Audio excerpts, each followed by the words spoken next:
They told you to be rational. They told you to trust only what you can see, touch, measure.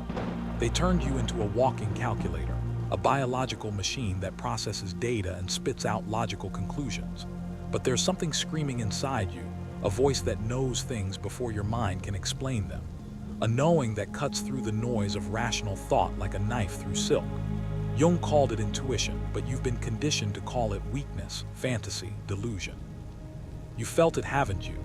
That moment when you walked into a room and instantly knew something was wrong, even though everything looked perfect. That split second when you met someone and every cell in your body recoiled, though they seemed charming and successful.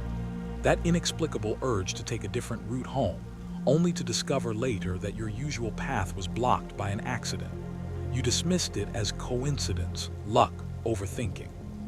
But Jung would look you in the eye and tell you something that would shatter your comfortable delusions. You've been ignoring the most sophisticated guidance system ever created.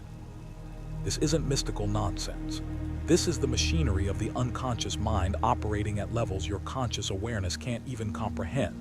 While your thinking mind stumbles through linear reasoning, your intuitive faculty is processing thousands of subtle cues, patterns, and connections simultaneously.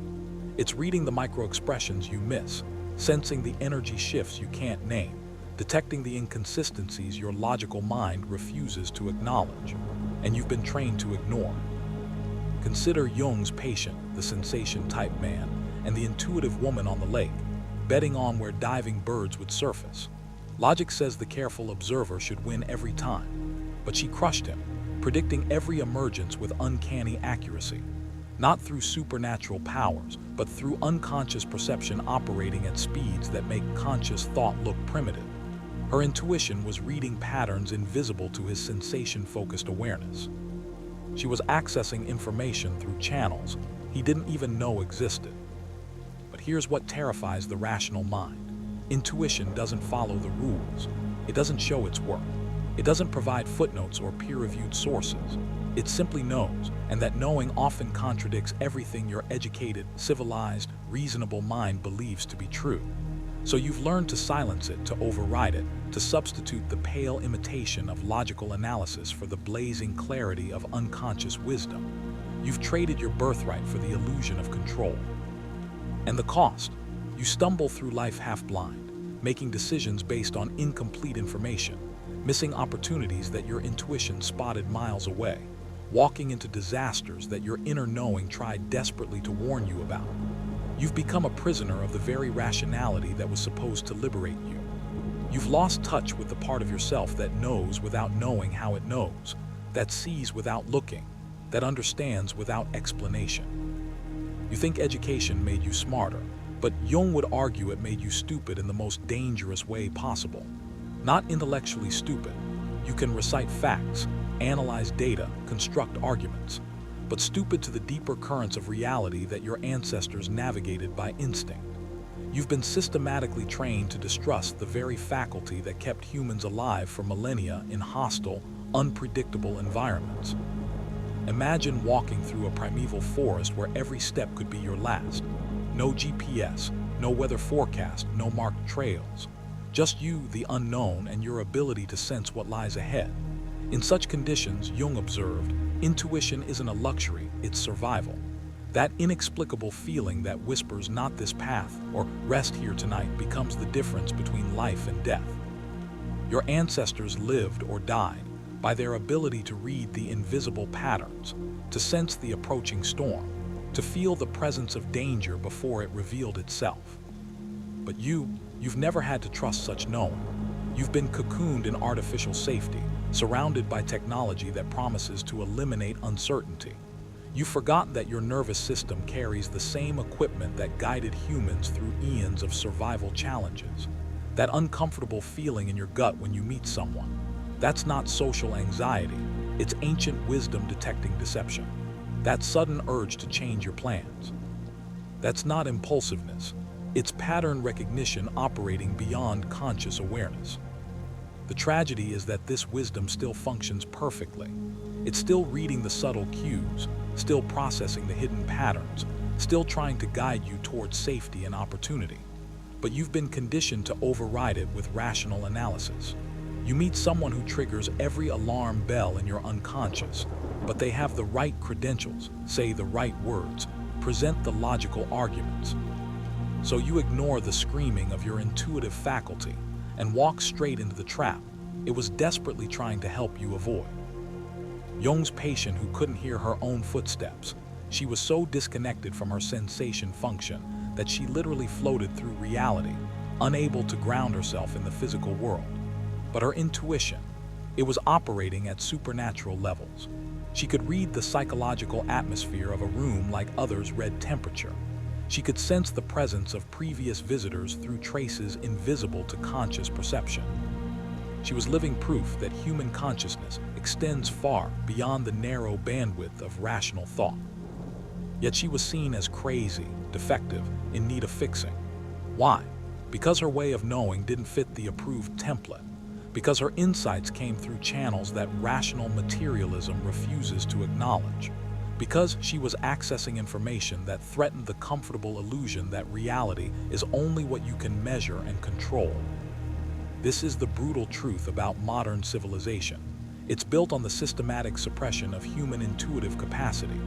You've been taught to trust machines over instincts, algorithms over gut feelings, expert opinions over inner knowing.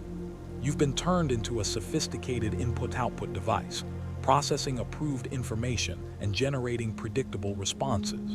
And the cost? You've lost your connection to the vast intelligence that operates beneath conscious awareness. There exists among us a type of human being so foreign to conventional understanding that Jung himself called them the most difficult to comprehend. They are the introverted intuitives, those whose perceptual antennae are tuned not to external reality, but to the invisible currents of the inner world. They walk among you like secret agents from a dimension most people don't even know exists, carrying information that could revolutionize your understanding of human nature. But they've learned to keep their mouths shut because speaking their truth gets them labeled as crazy. Picture Jung's patient who announced on her first visit that she had a black snake coiled in her abdomen. The rational mind recoils. This is clearly mental illness delusion, a failure to distinguish between symbol and reality. But Jung understood what most psychologists miss. She wasn't confused about literal and metaphorical. She was describing with precision a psychological condition that had no adequate language in conventional terms. Her snake wasn't less real because it existed in psychological rather than physical space. It was more real because it captured the essential nature of her spiritual and emotional state. This is the burden and the gift of the introverted intuitive. They perceive the psychological reality that underlies surface appearances. They see the snake of repressed sexuality or creative energy writhing in someone's unconscious. They sense the golden potential waiting to emerge from years of psychological compression. They read the invisible architecture of the psyche with the same accuracy that others read street signs. But try explaining that to a world that only acknowledges what can be photographed and measured. The tragedy is that these individuals possess exactly the insight our psychological age desperately needs. They can walk into a room and instantly map the emotional undercurrents, the hidden conflicts, the unspoken dynamics that shape everything but remain invisible to conventional perception. They can look at someone and see not just the social mask, but the entire biographical story written in their energetic signature. They carry a form of psychological X-ray vision that could transform human relationships if we had the wisdom to listen. But instead, they learn to hide. They discover that speaking their perceptions triggers suspicion, discomfort, even hostility. People don't want to be seen that deeply. They don't want their psychological nakedness exposed by someone who can read their soul like an open book. So the introverted intuitive learns the art of silence, of translation, of speaking truth in doses small enough not to overwhelm the psychologically unconscious. Jung's patient who lived unknowingly in a brothel while remaining pure as fresh snow. This is the other edge of the introverted intuitive paradox. They can perceive psychological realities with supernatural accuracy, but they often stumble through practical reality like sleepwalkers. They can tell you things about your character that your closest friends don't know, but they might not notice the obvious physical dangers surrounding them. They live simultaneously in multiple dimensions of awareness. But this gift comes with the cost of seeming naive or impractical to those who navigate only the surface level of existence. The greatest tragedy is how this psychological type is systematically misunderstood and often pathologized by a culture that has lost touch with inner reality. Their perceptions are dismissed as imagination, their insights labeled as projection, their profound understanding of human nature reduced to mental illness. We have created a world that desperately needs their wisdom while simultaneously ensuring they remain silent about what they see. Walk into any trading floor on Wall Street, and you'll witness something that would mystify the rational materialist. Millions of dollars changing hands based on nothing more than hunches, gut feelings, and inexplicable certainties that defy logical analysis. These aren't mystical experiences. They're practical applications of intuitive intelligence that Jung recognized as the same faculty that kept our ancestors alive in hostile wilderness. The hunter tracking prey through dense forest and the trader sensing market movements before they manifest are using identical psychological equipment. The extroverted intuitive doesn't retreat into inner visions like their introverted counterpart. They turn their perceptual antennae outward, reading the invisible patterns of external reality with supernatural accuracy. They're the ones who sense opportunity where others see only chaos, who smell danger when everything appears stable, who feel the shift in collective mood before it becomes obvious to conscious analysis. They're gambling with forces they can't fully explain, but their success rate reveals that they're accessing information through channels most people don't even know exist. Jung observed this phenomenon in hunters, bankers, gamblers, those who must navigate uncertainty and make split-second decisions based on incomplete information. The hunter following tracks through unmarked wilderness isn't just using visual cues. They're reading the story written in broken twigs, disturbed earth, the quality of silence that indicates recent animal presence.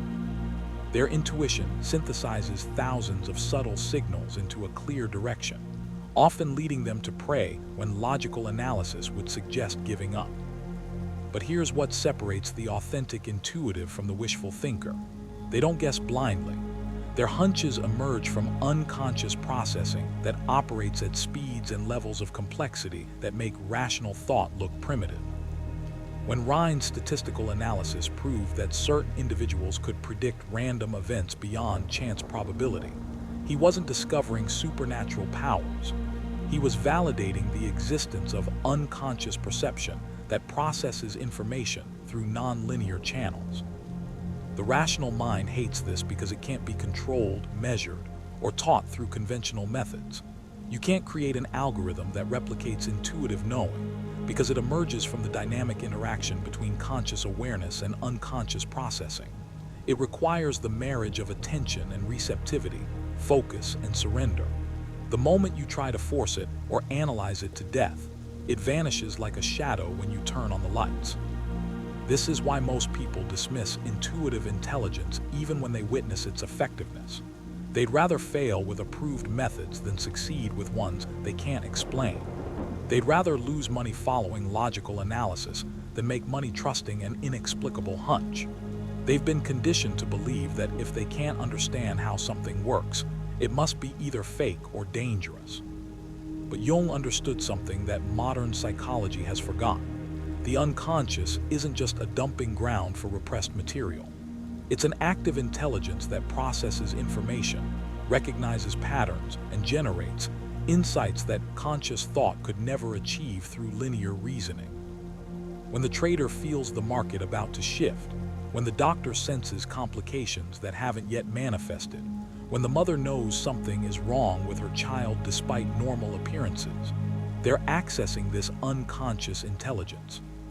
The tragedy is that we live in a culture that systematically destroys confidence in this faculty. From childhood, you're taught to justify every decision, to show your work, to distrust any knowing that can't be explained through approved reasoning.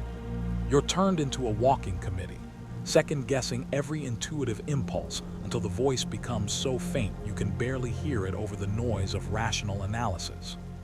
Here lies the ultimate challenge that Jung placed before anyone seeking psychological wholeness. You must learn to dance with a partner you cannot see, trust a guide you cannot control, and marry the conscious will to unconscious wisdom without destroying either in the process. This isn't mystical speculation. It's the most practical skill you'll ever develop. Because the moment you learn to navigate this partnership, you stop stumbling through life half-blind and start moving with the fluid intelligence that emerges when all your faculties work in harmony. Most people live in a state of psychological civil war. Their rational mind fights their intuitive impulses. Their conscious will battles their unconscious wisdom. Their trained responses override their instinctive knowing. They've been conditioned to believe that consciousness means control, that maturity means suppressing primitive impulses, that intelligence means trusting only what can be logically justified. But Jung discovered that this approach doesn't create integration. It creates internal conflict that projects into every area of life. The art lies in learning to distinguish between genuine intuitive guidance and wishful thinking, between unconscious wisdom and unconscious compulsion. Not every hunch deserves to be followed. Not every gut feeling represents truth. The unconscious can be just as wrong as conscious reasoning, especially when it's contaminated by unresolved complexes, projected desires, or cultural conditioning. This is why Jung emphasized the necessity of developing consciousness alongside intuitive sensitivity. Think of it as learning to be simultaneously the driver and the passenger in your own life. The conscious mind provides direction, intention, and discriminating awareness. It sets goals, makes plans, and evaluates results. But the unconscious provides the navigation system that can sense shortcuts, detect dangers, and recognize opportunities that linear thinking would miss completely. When these two intelligences work together, you develop what Jung called active imagination, the ability to engage consciously with unconscious content without being overwhelmed by it. This partnership requires a fundamental shift in how you relate to uncertainty. Instead of seeing the unknown as threatening chaos that must be controlled, you begin to recognize it as creative potential waiting to be explored. Instead of demanding that your path be fully illuminated before you take the first step, you learn to trust that the way will reveal itself as you move forward with conscious intention and unconscious sensitivity. The practical implications are staggering. In relationships, you stop trying to force outcomes based on logical strategies and start sensing the organic rhythm of connection and separation. In career decisions, you stop limiting yourself to options that make rational sense and start recognizing opportunities that emerge from the intersection of preparation and possibility. In creative endeavors, you stop waiting for inspiration to strike and start creating conditions where inspiration feels safe to emerge. But perhaps most importantly, you stop living as if you're the only intelligence operating in your life. You begin to recognize that consciousness is embedded in a larger field of intelligence that includes your unconscious processes, your somatic wisdom, your environmental sensitivity, and even your connection to collective patterns that transcend individual awareness. You become a collaborative participant in your own existence, rather than a struggling dictator trying to control outcomes through force of will alone. This doesn't mean becoming passive or abandoning critical thinking. It means developing the sophistication to know when to think and when to feel, when to analyze and when to trust, when to plan, and when to surrender to the organic unfolding of events. It means becoming psychologically ambidextrous, equally skilled at conscious reasoning and unconscious navigation.